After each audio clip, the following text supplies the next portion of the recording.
दोस्तों स्वागत है आपका क्रिप्टो की दुनिया में। और आज हम बात करने वाले हैं XRP की। ये वो क्रिप्टो है जिसने पिछले 6 हफ्तों से मार्केट में धूम मचाई। इसने पिछले 6 हफ्ते में करीब 350% की उछाल देखी है और एनालिस्ट अनुमान लगा रहे हैं कि ये मोमेंटम 2025 में भी जारी रहेगा और मार्च 2025 तक ये क्रिप्टो $4 तक छू लेगा और नवंबर में इसकी संभावनाएं हैं कि इसी मोमेंटम को कैरी करते हुए ये 12 से $16 तक पहुंच जाएगा। अब XRP ये कर पाएगा या नहीं कर पाएगा ये तो समय ही बताएगा। और आज हम चर्चा करेंगे जो डेटा या जो पैटर्न हमारे पास उपलब्ध है उससे क्या अनुमान लगाया जा सकता है। ये वीडियो यहाँ से थोड़ा-सा टेक्निकल होने वाला है। हम उन सारे समीकरणों को देखेंगे जो XRP को सकारात्मक प्रभाव डाल सकते हैं और 2025 में XRP की मदद कर सकते हैं। एक उच्च स्तर पे इनको 6 भागों में बाँटा जा सकता है। उपयोगिता, किसी भी एसेट की सफलता इस बात पर निर्भर करती है कि वो कितना उपयोगी है, उसका इस्तेमाल कहाँ-कहाँ हो सकता है। XRP इससे अलग नहीं है और हम आगे जानेंगे XRP इतना महत्वपूर्ण क्यों है। फिर बात करेंगे टाइमलाइन की। कुछ इवेंट्स 2025 में ऐसे होने वाले हैं जिन पे हम चर्चा करेंगे आगे चल के कि वो कैसे एक्सआरपी को मदद पहुंचा सकते हैं मोमेंटम गेन करने में। ईटीएफ ये अमेरिकन मार्केट में अप्रूवल के लिए डाला गया है, इस पे भी थोड़ी सी चर्चा करेंगे। कॉम्प्लायंस की बात करेंगे कि एक्सआरपी बाकी क्रिप्टो करेंसी से कैसे आगे है कॉम्प्लायंस के मामले में और इससे एक्सआरपी को क्या फायदा मिल सकता है, उस पर काफी डिटेल में विश्लेषण करेंगे। लॉबिंग काफ़ी ज़रूरी होती है यूएस मार्केट में। एक्सआरपी अपने आप को प्रमोट करने के लिए कैसे लॉबिंग कर रहा है इसकी बात समझेंगे। और फिर फाइनली में एक बात करेंगे एक्सआरपी की लिमिटेड अवेलेबिलिटी उपलब्धता पे कि ये कैसे एक्सआरपी की प्राइस को कंट्रोल करता है। जैसा मैंने पहले कहा कि किसी भी एसेट की सफलता इस बात पर निर्भर करती है कि वो कितना उपयोगी है। यहाँ पे हम थोड़ा-सा समय लेके समझेंगे कि एक्सआरपी क्या है, इतना महत्वपूर्ण क्यों है और इसकी उपयोगिता क्या-क्या है, इसके यूज़ केसेस क्या-क्या हैं। एक्सआरपी को समझने के लिए 4 टर्म्स बार-बार आएँगे। रिपल, रिपलनेट, एक्सआरपी लेजर और एक्सआरपी टोकन। इनको संक्षेप में समझते हैं कि ये क्या है। रिपल वो कंपनी है जो ये सारी इकोसिस्टम को ओन करती है और ये एक रियल टाइम पेमेंट के लिए खासकर इंटरनेशनल ट्रांजैक्शन या रेमिटेंस जिसको कहते हैं उसके लिए उसने एक एंड टू एंड इकोसिस्टम बना रखा है। इसका मुख्यालय सैन फ्रांसिस्को यूएसए में है। रिपल नेट एक नेटवर्क है जो फाइनेंशियल इंस्टीट्यूशन जैसे बैंक हो गए, रेमिटेंस सेंटर हो गए, उनको एक दूसरे को एक सुरक्षित तरीके से जोड़ता है। ये ब्लॉकचेन तकनीक पे टेक्नोलॉजी पे आधारित है, इसीलिए इसको माना जाता है कि ये काफी ट्रांसपेरेंट है, सिक्योर है, फास्ट है। एक्सआरपी लेजर की जहां तक बात करते हैं ये एक डिसेंट्रलाइज्ड डिजिटल बही खाता है। अगेन ब्लॉकचेन पे आधारित है इसीलिए काफी ट्रांसपेरेंट और सिक्योर है। और ये एक बहुत खास अहम भूमिका निभाता है रिपल के ओडीएल में जिसको ऑन डिमांड लिक्विडिटी कहते हैं।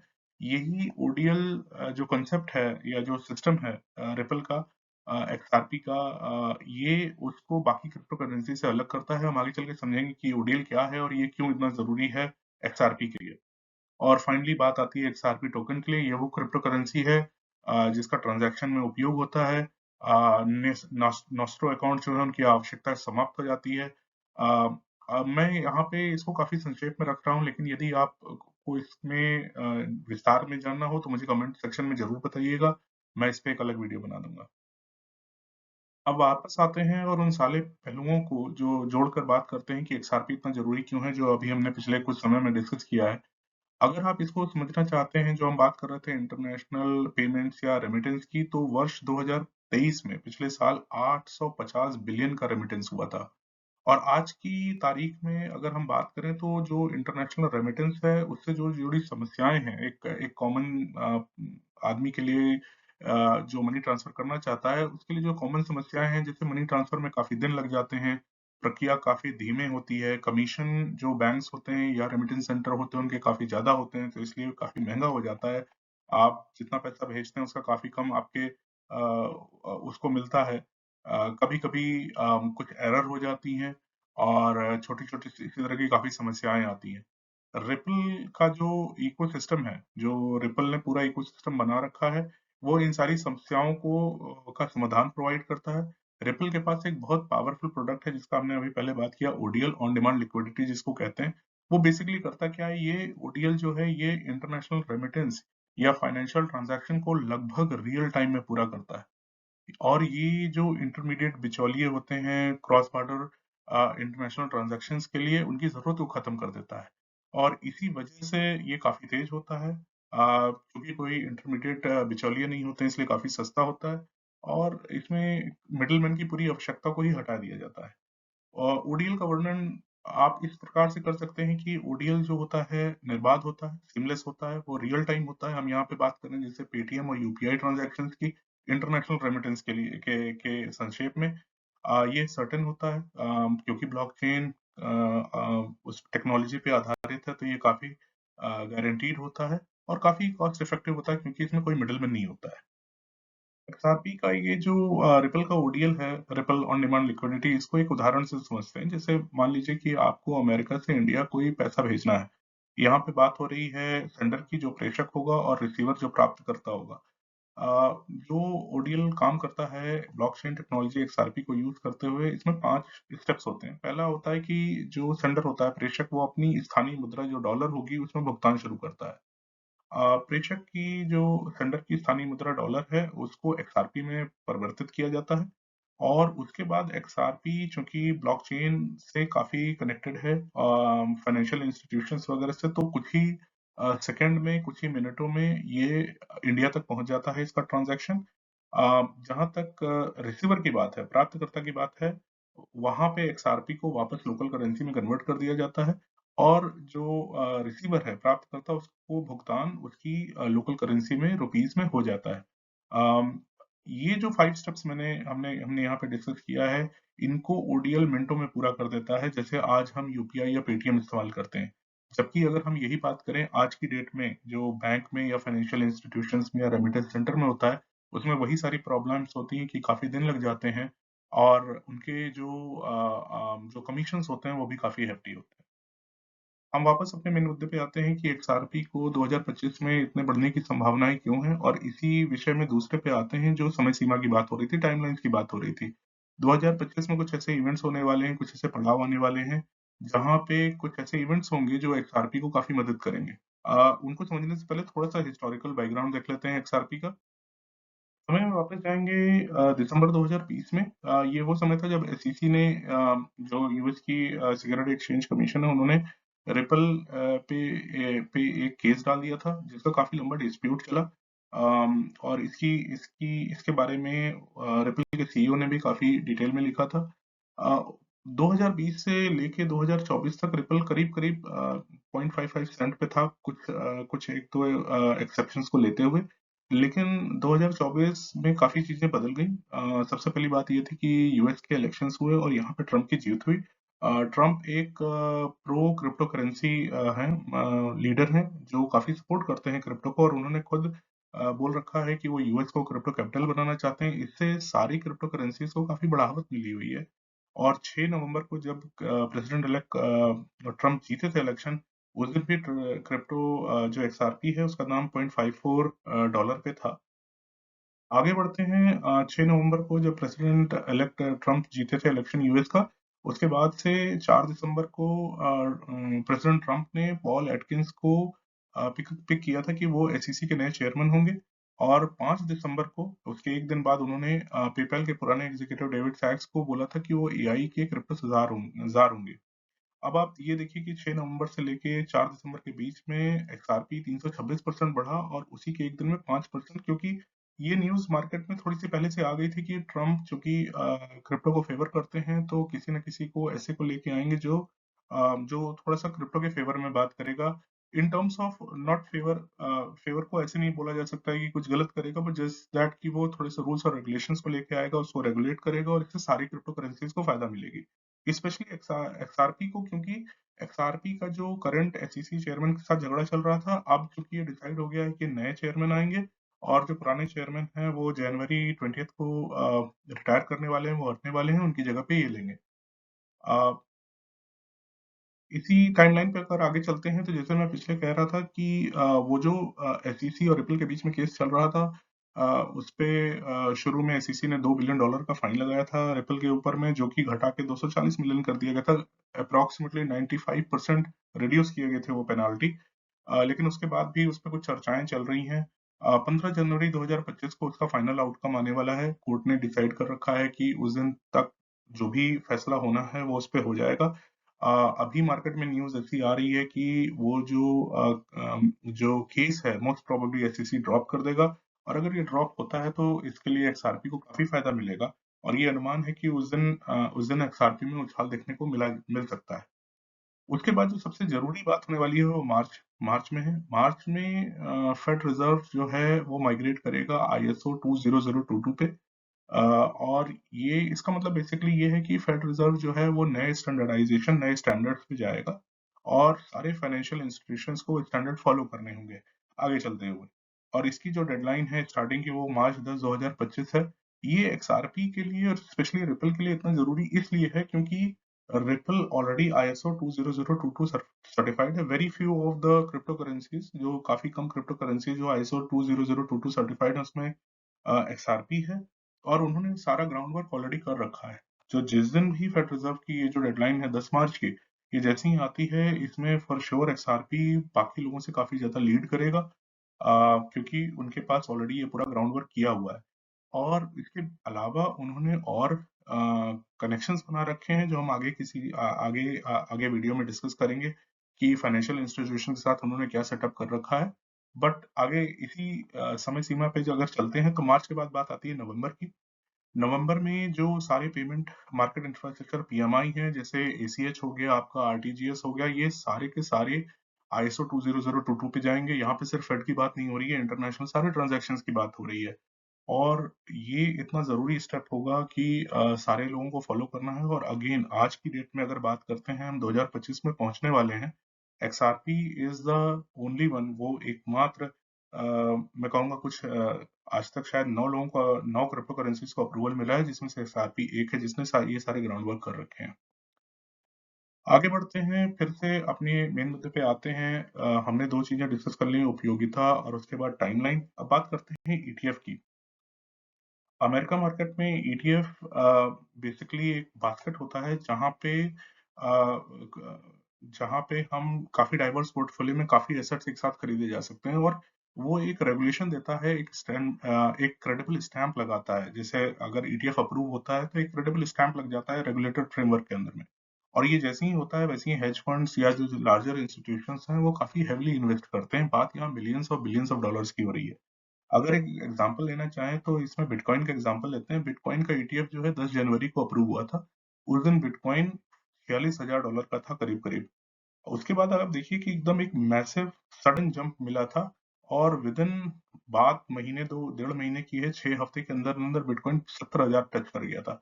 हालांकि over a period of time it again वो काफी बढ़ा है बिटकॉइन, और आज की डेट में $102,000 पे, मोर देन $100,000 पे ट्रेड कर रहा है बिटकॉइन। यहाँ पे जब बात करते हैं एक्सआरपी की, तो एक्सआरपी में 2 दिसंबर को विजडम ट्री ने ऑफिशियली एस1 फाइल किया था स्पॉट एक्सआरपी ईटीएफ के लिए, और ये चौथी कंपनी थी जिसने फाइल किया है। इसके अलावा बिटवाइज, कैनरी कैपिटल और 21 शेयर्स ने ऑलरेडी ये फाइल कर रखा है। नाउ ईटीएफ अप्रूव करने में काफी चेक्स होते हैं, क्योंकि ये एक तरीके से क्रेडिबल स्टैंप होता है। कंसिडरिंग द फैक्ट कि बिटकॉइन और इथेरियम का ऑलरेडी अप्रूव हो चुका है, तो एक एक रोड मैप डिफाइंड है, और ये अनुमान लगाया जा रहा है कि एक्सआरपी का जो ईटीएफ है वो ज्यादा समय नहीं लेगा, और ये बहुत जल्दी ही अप्रूव हो जाएगा। हम देख सकते हैं कि अगले 3-4 महीने में शायद अप्रूव हो जाए। ये एक अलग चीज होगी जो एक्सआरपी को काफी ज्यादा मोमेंटम देगी, क्योंकि जैसे ही ईटीएफ अप्रूव होगा, एक काफी मैसिव अमाउंट में इसमें हेज फंड्स होंगे या इंस्टीट्यूशंस होंगे या बाकी सारे सिंपल लोग होंगे जो काफी हेवली पैसा इन्वेस्ट करेंगे। वापस आते हैं तो अब बात करेंगे कंप्लायंस की, नियम का अनुपालन करने का, और यहाँ पे एक्सआरपी को काफी ज्यादा फायदा है।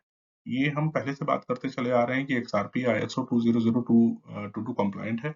आईएसओ 2022 है क्या? बेसिकली ये स्टैंडर्ड है जो डिफाइन किया गया है। आगे आगे आने वाले समय में सारे फाइनेंशियल इंस्टीट्यूशन, रेमिटेंस सेंटर, सारे लोग इसको फॉलो करेंगे, इस प्रोटोकॉल को फॉलो करेंगे। ये इनकरेज करता है बैंक को कि वो उनको अडॉप्ट करें, और क्रॉस बॉर्डर जो क्रिप्टो पेमेंट्स हैं या जो पेमेंट्स हैं उसमें इसकी जो भी सारी स्टैंडर्ड्स हैं उसको फॉलो करें। अब यहाँ पे एक्सआरपी को जैसे मैंने पहले भी बोला है कि इसको फायदा इस बात से सबसे ज्यादा है कि वो ऑलरेडी ISO 20022 कंप्लायंट है। अब 9 हो गए हैं, अब 9 क्रिप्टो करेंसीज हो गई हैं। अभी से कुछ दिन पहले सिर्फ 8 थे। XRP उसमें काफी आगे है। यहाँ पे बात सिर्फ इस बात की नहीं है कि XRP जो है वो ISO 20022 कंप्लायंट है। यहाँ पे ज्यादा बड़ी बात यह है कि उन्होंने काफी ग्राउंड वर्क कर रखा है। 50 से ज्यादा मार्केट्स में वो ऑलरेडी उनका एक्सपोजर है। 100 से ज्यादा फाइनेंशियल इंस्टीट्यूशंस के साथ में उनका टाई अप है, including Canadian imperial bank, commerce, Kotak Mahindra bank in India. और यहाँ पे बीच में एक बात हो रही थी कि शायद ब्रिक करेंसी में भी XRP का यूज होगा, हालांकि वो काफी दूर है, काफी फारफेच्ड है, अभी तो ऐसी कोई बात नहीं आ रही है, लेकिन हाँ फिर भी एक बात उठी थी। तो आप अगर इसको ऐसे देखें कि नॉट ओनली ये XRP ISO कंप्लायंट है, तो उन्होंने ग्राउंड वर्क करके जो नेटवर्क ऑलरेडी बना रखा है, वो उसमें उसको उनको काफी मदद मिलेगी। और इसीलिए ये जरूरी है कि जब वो बात मार्च की आती है, 10 मार्च की, या जो नवंबर की बात आती है जहां पे PMI सारे हो जाएंगे ISO 20022 कंप्लायंट, यहाँ पे XRP को फर्स्ट रनर एडवांटेज मिलेगा। आगे बात करेंगे राजनीतिक प्रभाव या लॉबिंग की। ये यूएस के मार्केट में लॉबिंग काफी ज्यादा जरूरी होती है, और चूंकि यूएस के मार्केट में जरूरी होती है, वो सारे इंटरनेशनल वर्ल्ड मार्केट को ड्राइव करती है। यहाँ पे जहां तक बात होती है रिपल की, रिपल ने 3 ट्रांचेस में $25 मिलियन पे डोनेट किए हैं पीएसी को। Basically BAC blockchain association of political action committee है। ये वॉशिंगटन डीसी में जो व्हाइट हाउस है वहां पे प्रो क्रिप्टो क्लाइमेट बनाने के लिए काम करते हैं, लोगों से बात करते हैं, उनको समझाने की कोशिश करते हैं। ये सारी क्रिप्टो करेंसीज के लिए है, सिर्फ रिपल के लिए नहीं है। इससे फायदा ये होता है कि एक समझौता बनने की संभावनाएं बढ़ जाती हैं। यहाँ पे बात हो रही है क्रिप्टो करेंसी के लिए कि आप रेगुलेशन लेके आए, जिससे लोगों को समझ में आए, या क्रिप्टो करेंसी जो जो लोग काम कर रहे हैं उनको ये समझ में आए कि हम उनको कैसे आगे बढ़ना है। तो ये एक कमिटी है, इन्होंने काफी प्रोग्रेस भी किया हुआ है। और इसमें सबसे बड़ी बात ये है कि रिपल ने उनको अब तक $75 मिलियन दिए हैं। तो दे हैव उनका जो वहां पे जो उनका वहां पे जो कह सकते हैं दबदबा थोड़ा सा ज्यादा है बाकी बाकी सारी क्रिप्टो करेंसी के मुकाबले में अगर बात करें। तो अगर इन तीनों चीजों को आप जोड़ें कि एक तो वो रिपल XRP इस समय ISO 20022 कंप्लायंट है, उनके पास काफी इंटरकनेक्शन ऑलरेडी है, मोर देन 100 फाइनेंशियल इंस्टीट्यूशंस और 50 से ज्यादा मार्केट्स में। और उसके बाद में उनके पास पॉलिटिकल लॉबिंग भी है। ये तीनों फैक्टर्स अगर मिलते हैं और उसके बाद वो इवेंट्स होते हैं, तो ये समझ पाना इतना मुश्किल नहीं है कि XRP को इसका काफी काफी ज्यादा फायदा मिलने वाला है। छठा और जो आखिरी रीजन है XRP का कि क्यों वो 2025 में 2025 में इतना बढ़ने की संभावनाएं हैं, वो है लिमिटेड अवेलेबिलिटी। हालांकि ये इतना स्ट्रॉन्ग रीजन नहीं है, लेकिन फिर भी ये XRP के फेवर में काम करता है। XRP के पास में 100 बिलियन टोकन्स हैं ऑल टुगेदर, और इसमें जो लार्ज अमाउंट ऑफ टोकन है, अब तक सिर्फ 57 बिलियन जो है वो अवेलेबल है ट्रेडिंग के लिए। बाकी सब रिपल ने अपने पास बचा के रखे हुए हैं, जिसको वो एस्क्रो बोलते हैं, और धीरे धीरे मार्केट में निकालते हैं। इन एडिशन टू दिस, जो ज्यादा जरूरी चीज है वो ये कि रिपल इस समय RLUSD पे काम कर रहा है, जो कि एक स्टेबल कॉइन है। वो भी अभी लॉन्च होने वाली है, उसका भी अप्रूवल आने वाला है। अगर इस वीडियो में उसको कवर करेंगे तो वीडियो काफी बड़ा हो जाएगा। मोस्ट प्रोबेबली अगले हफ्ते जब मैं बात करूंगा तो हम टेक्निकल चार्ट से RLUSD की बात करेंगे, उसमें पता लगाने की कोशिश करेंगे कि अगर RLUSD लॉन्च होता है तो वो क्या XRP को मदद करेगा कि नुकसान पहुंचाएगा, उसको देखेंगे। लेकिन लिमिटेड अवेलेबिलिटी के साथ में जो XRP की यूटिलाइजेशन है, specially in on demand liquidity, वो एक बहुत इंपॉर्टेंट रोल प्ले करती है इस फाइनेंशियल मार्केट में, स्पेशली इंटरनेशनल रेमिटेंस के मार्केट में। फाइनली इस वीडियो की समरी पे आते हैं। कोई भी भविष्यवाणी नहीं कर सकता है कि XRP का 2025 में अनुमान क्या क्या वैल्यू होगी। लेकिन जो हम कर सकते हैं वो ये कि जो अभी वर्तमान में हमारे पास डेटा उपलब्ध है, या जो पैटर्न उपलब्ध है, उसका विश्लेषण करें, जो हमने अभी पिछले कुछ मिनटों में किया है। निश्चित रूप से जो मौजूदा रेमिटेंस है, जो रेमिटेंस का सिस्टम है, वो काफी धीमा है, काफी एक्सपेंसिव है, काफी एरर प्रोन है, काफी गलतियां होती है उसमें, और कभी इससे इससे कस्टमर्स में काफी निराशाजनक एक व्यवहार सा बनता है। रिपल इकोसिस्टम एक बेहतर विकल्प प्रदान करता है। वो भी वित्तीय जो भी आपके फाइनेंशियल इंस्टीट्यूशन हैं और उनके साथ में कंप्लायंस करते हुए, ISO 20022 को फॉलो करते हुए, सारे नेटवर्क बनाते हुए। तो ये सारी चीजों को अगर हम एक साथ देखें तो ये अनुमान लगाया जा सकता है इवेंट्स को लेते हुए कि रिपल और एक्सआरपी के फेवर में ही काम करेगा। ये अब जहाँ तक बात है कि मैं क्या कर रहा हूँ, मैंने पर्सनली एक्सआरपी में अपनी पोज़ीशन बना रखी है। ये भी देखने को मिलता है कि आमतौर से क्रिप्टो करेंसी दिसंबर के महीने में कम ट्रेड करती हैं, तो उससे उसकी वैल्यू या जो दाम होते हैं वो थोड़े-से कम हो जाते हैं। आप चाहें तो इस समय उसकी पोज़ीशन बना सकते हैं। मैं अभी इस स्थिति में आगे समीक्षा करूँगा, जनवरी में जब केस ड्रॉप होता है तो क्या होगा और स्पेशली मार्च में कैसे कैसे रिएक्ट करता है एक्सआरपी और उसके बाद में फिर दिसंबर में समीक्षा करूँगा। उपलब्ध डेटा के अनुसार जो हमने अभी एनालिसिस की है, अब मैं मुझे काफ़ी ज़्यादा इस बात की उम्मीद है कि 2025 में एक्सआरपी काफ़ी मैसिव तरीके से बढ़ने वाला है। अगले हफ्ते अगले हफ्ते हम बात करेंगे, जैसे मैं पहले कह रहा था कि आरएल यूएसडी लॉन्च होने वाला है, उसका एक्सआरपी पे क्या फ़र्क पड़ेगा और बाकी हम टेक्निकल चार्ट्स की भी बात करेंगे। टेक्निकल चार्ट से भी अंदाज़ा लगाया जा सकता है कि एक्सआरपी कैसे आगे बढ़ेगा, उसके कुछ पैटर्न्स देखेंगे। तब तक के लिए धन्यवाद और अगर आपने सब्सक्राइब नहीं किया है तो please subscribe this channel, press on the bell icon, जिससे जब भी मैं कोई नया वीडियो साझा करना चाहूँ आपको अलर्ट पहुँच जाए। बहुत-बहुत धन्यवाद।